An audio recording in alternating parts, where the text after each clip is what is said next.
Hello, my name is John Hotchkiss, and today I'm going to present our approach for integrating non-animal alternatives to assess the risk to human health from inhaled materials.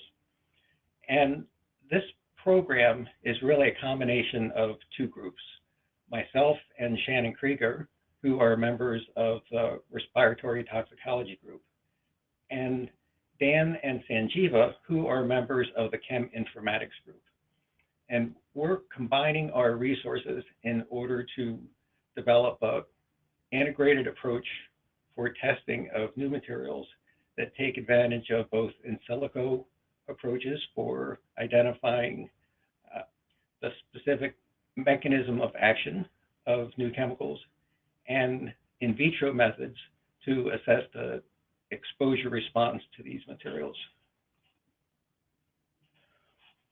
I'm going to be talking about acute inhalation testing, but much of what I'm going to talk about also applies for the use of these models in repeat exposure applications.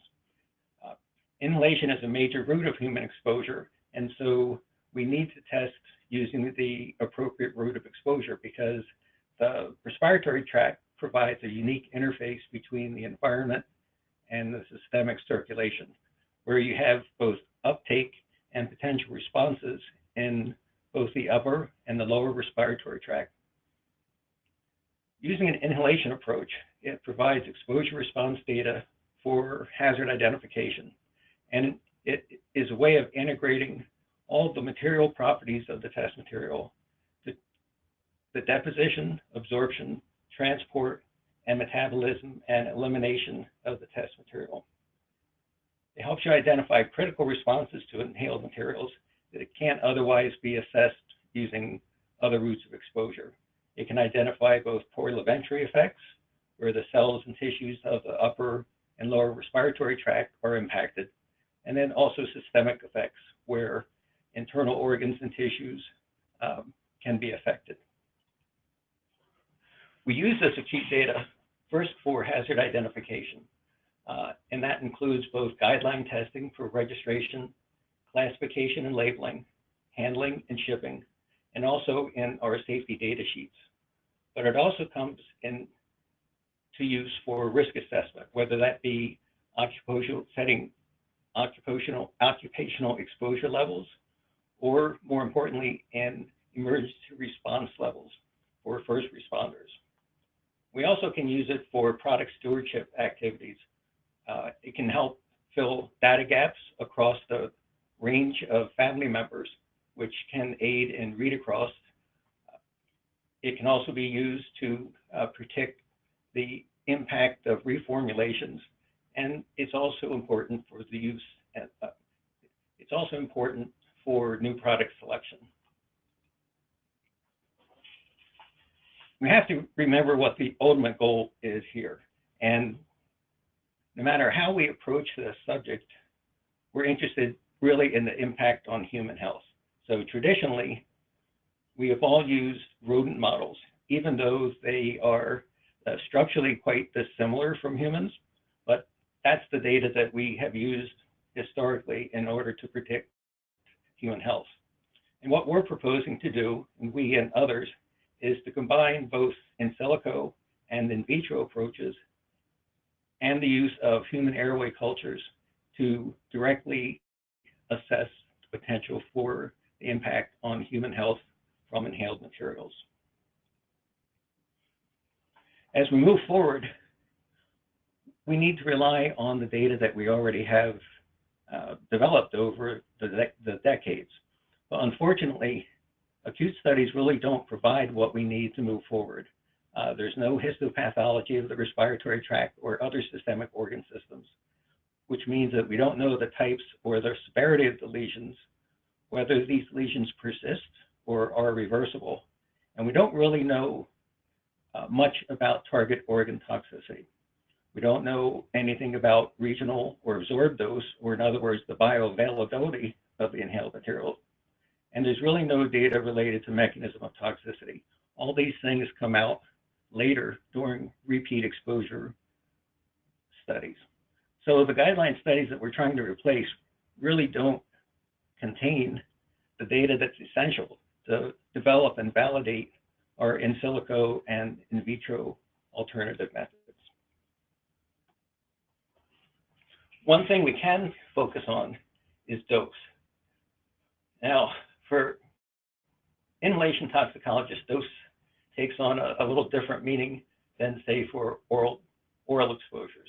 So what we normally talk about is inhaled dose, which is simply the concentration of the test material times the minute ventilation of animal inhaling times the duration of exposure. And these all differ for different species from rats to humans. And we always assume that 100% of whatever is inhaled is deposited and absorbed. So this is a very conservative approach. You can refine your estimate of dose by looking at deposited dose, which is now the fractional deposition of the test material times the inhaled dose. Now this is better and often quite good for aerosols, where we can use in silico predictive models like the MPPD model in order to look at regional deposition. For other materials, we want to know what the absorbed dose is. And so now that's really the mass transport of the test material into and across the epithelium times the deposited dose. But this requires knowledge of regional deposition, mass transport, and the effects can be modified by local metabolism or the sensitivity of specific cell populations. So it provides a very good estimate of dose, but there are a lot of things sometimes that we don't know walking into an experiment. As we move on to in vitro exposure systems, now we really want to focus on cellular dose and not worry so much about concentration. What we want to understand is what the dose of the test material is per unit area of the cell culture or dose per cell. In our laboratory, we've focused on using air-liquid interface models of human airway systems. These systems have been, we currently use large and small airway models from epithelics, but both the systems from MatTech and epithelics have previously been described in other webinars. So I'm just going to touch on the surface of these systems here. These are fully differentiated airway models with the airway epithelial cells grown at an air-liquid interface sitting on a microporous membrane. The systems that we use generally also include fibroblasts in the basolateral compartment. So the epithelial cells themselves are at the air-liquid interface just as they would be normally in vivo, and they're fed through the basolateral surface. So this allows us to have essentially 2 points of measurement. So during our exposures, we look at the impact of the deposited material on the permeability of the airways using transepithelial resistance. We look at the effect on cell viability using metabolism of rizazerin. We look at the effect of the test material on the morphology and the ciliary beat frequency of these airway epithelial cultures. In some instances, it may be useful to look at particle clearance to see changes in not only ciliary beat, but also mucus flow. We also take samples of each of our tissues for specific gene expression analyses. And we take both the overlying surface fluid and the cells to look at changes in glutathione production. From the basolateral compartment, we sample this for indicators of cell cytotoxicity, like LDH, and also responses to interaction with the test material, such as expression of cytokines and chemokines. And we also look at transport across the epithelium by comparing the concentration or dose that was delivered to the cells versus the amount of the parent test material that ends up in the basolateral compartment or metabolites of that parent material. Our exposure methods are simple. We have basically 3 different ways that we apply test material. Direct application of the material to the apical surface of the culture in a very small volume. If the test material can be delivered as a liquid aerosol, we use a cloud exposure system from vitro cell, which generates aerosol, which then settles directly onto the cell cultures. And the mass deposited is monitored using a quartz microbalance. For other materials like dry powders or gases or vapors, we use a continuous flow system where the individual cultures are exposed using a modification of this cloud system, where we can monitor the concentration in and out. And then what is really important is to, again, find some measure of deposited dose so that you know exactly what the dose to the cells is.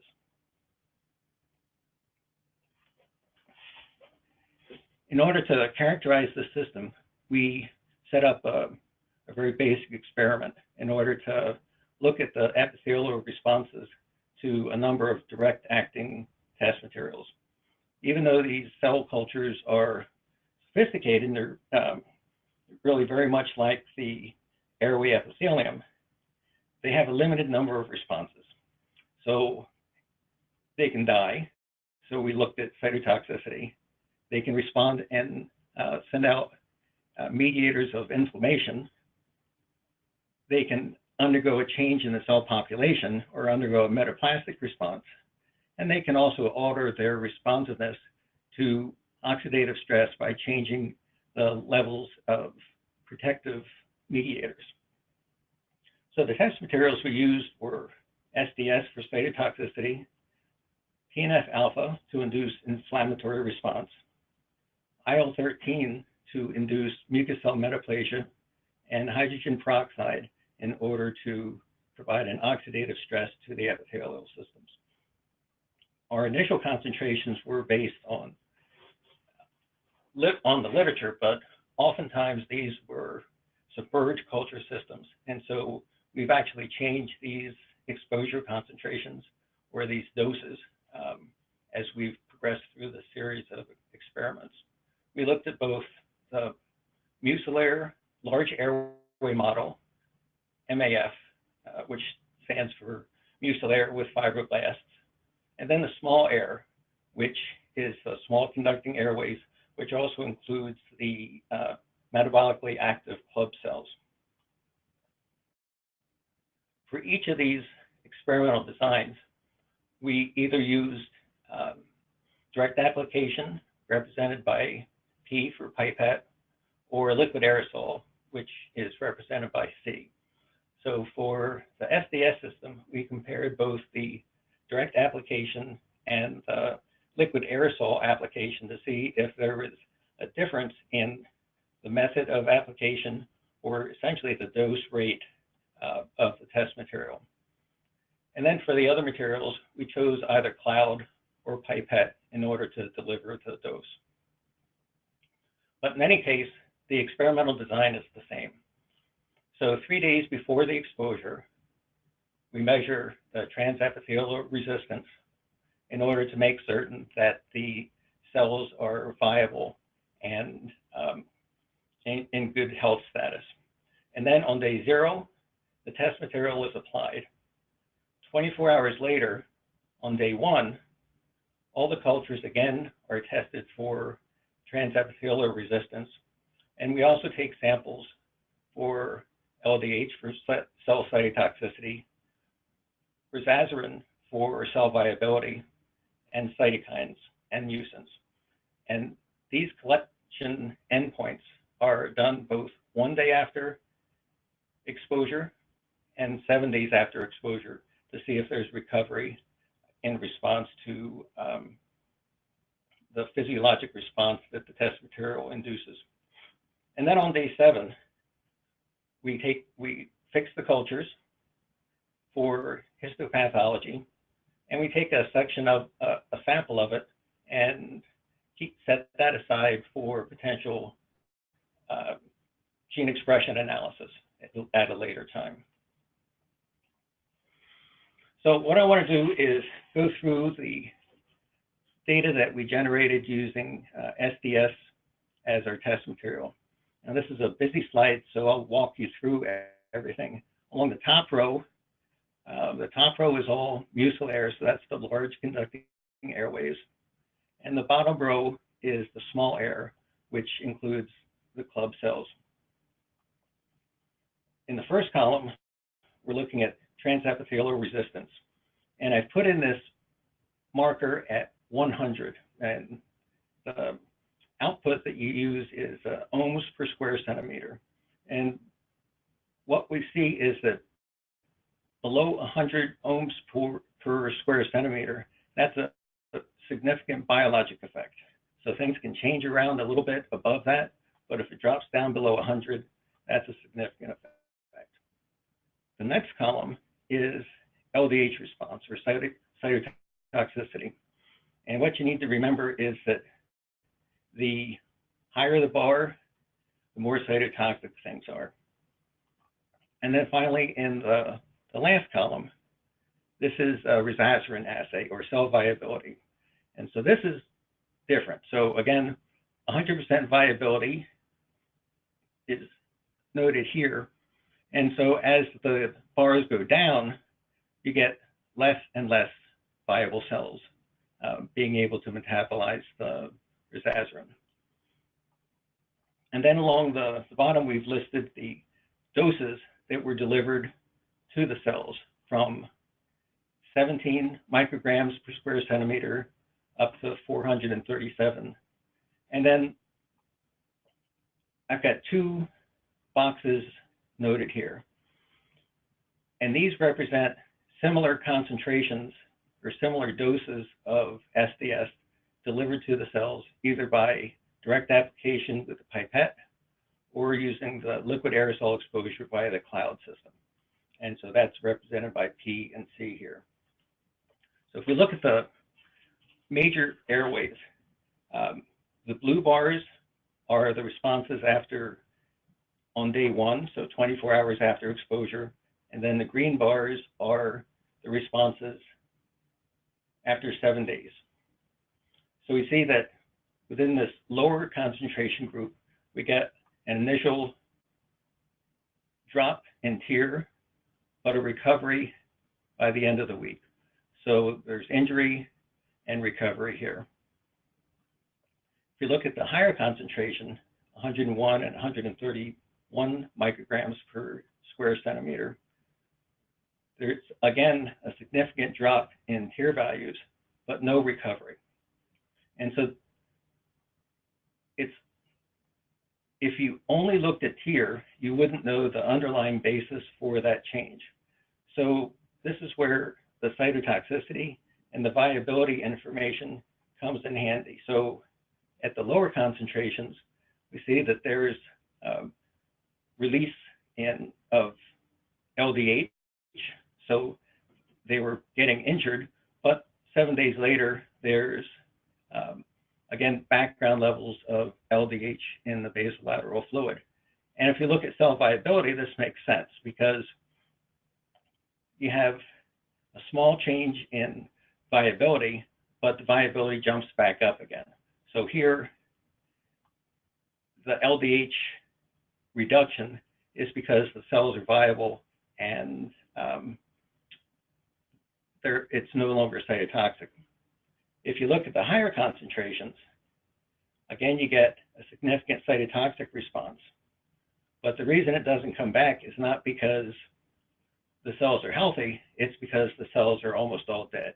And so we always combine both of these endpoints in order to understand what the data is telling us. And just as comparison, again, we get, if you look at the small airways, we get a dose response in terms of the effect on tear, cytotoxicity, and viability. But compared to the large conducting airways, the small airways are actually, in terms of SDS as a direct cytotoxic agent, they're actually a little more robust in terms of their ability to handle that injury.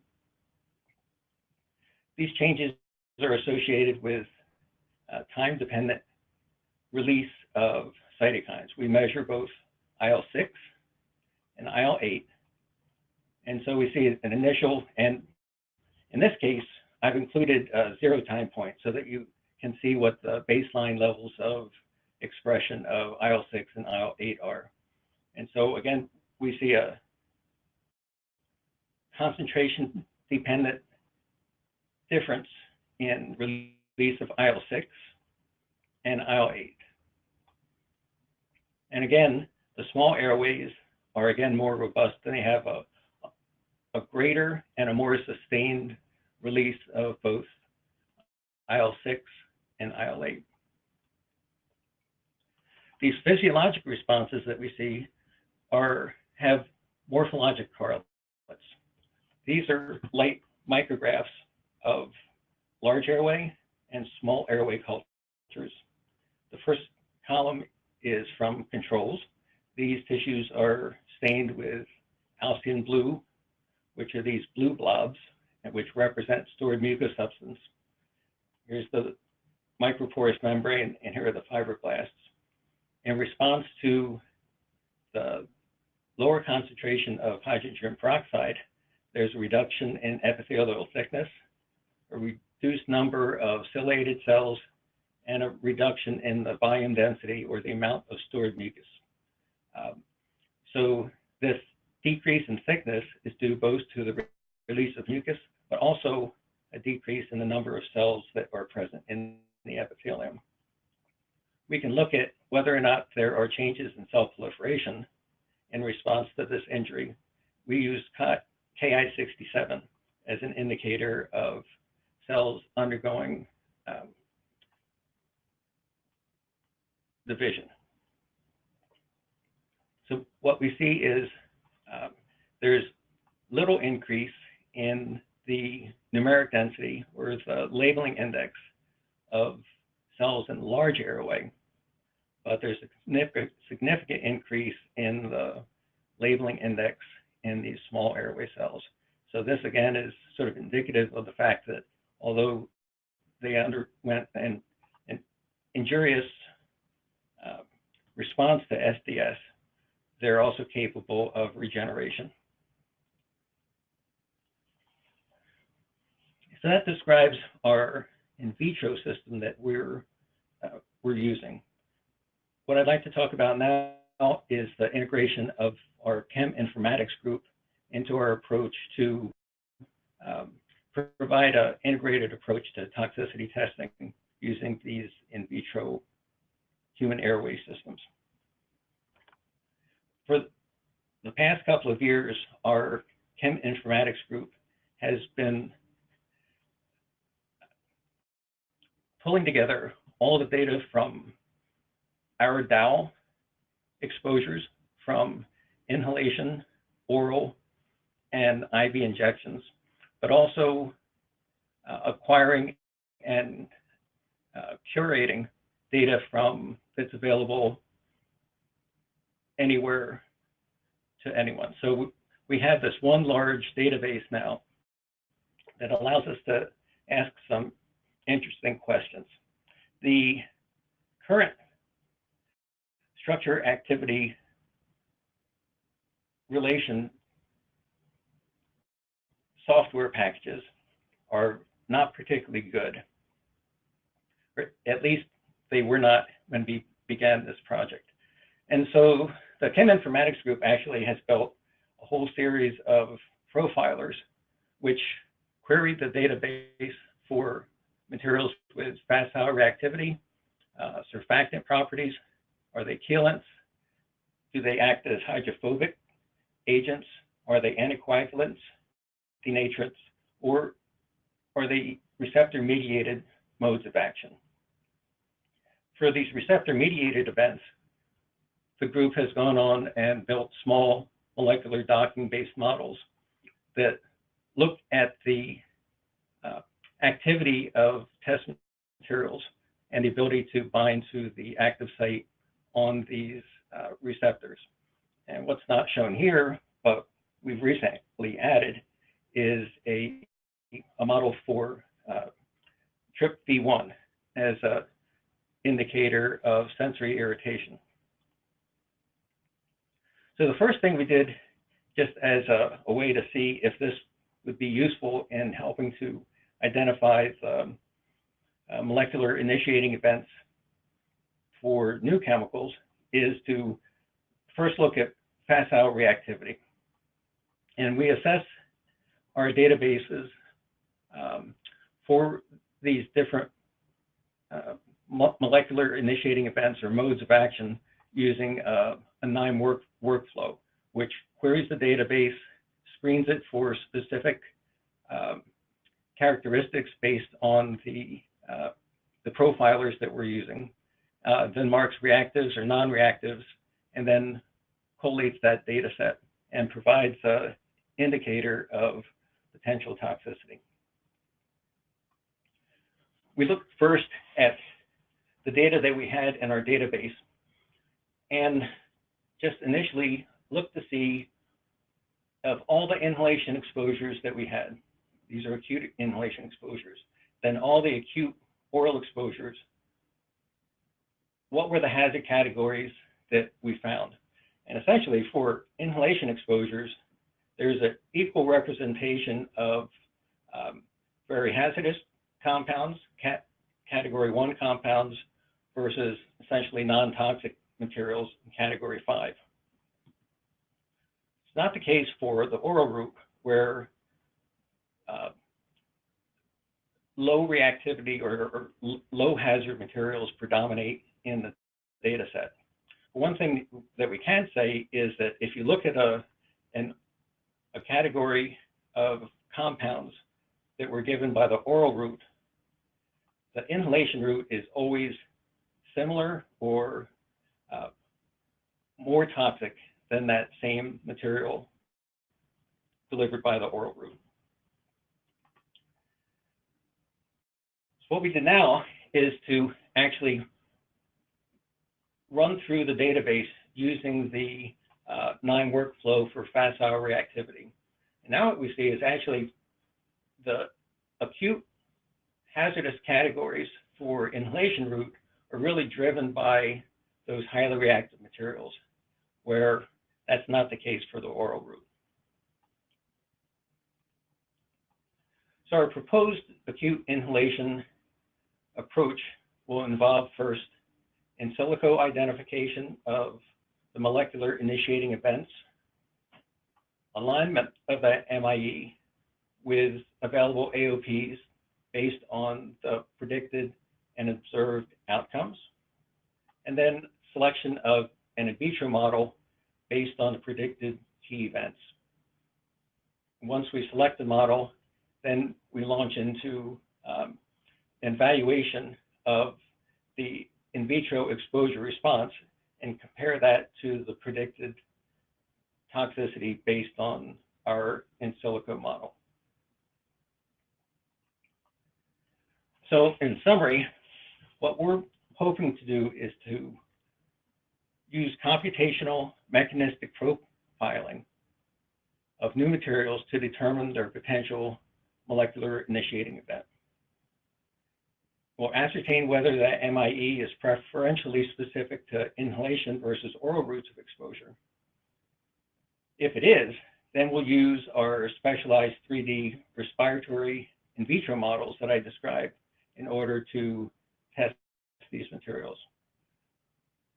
But if it's not specific to inhalation as a route of exposure, we propose to use a route-agnostic in vitro model that's appropriate to the MIE. Or we can use read-across oral data with assessment of bioavailability. So what we hope is that this simplified and standardized approach will be a way that we can convince, we can gain regulatory acceptance over time. And then one final point that I'd like to make is that as you move into these in vitro testing systems, it's critical to understand what the dose is. In vitro and in vivo will ultimately determine if the exposure response is equivalent across platforms. So just thinking about exposure concentration when we're going to these in vitro models is not sufficient in order to determine their value to assess the potential for human health risks. Thank you very much.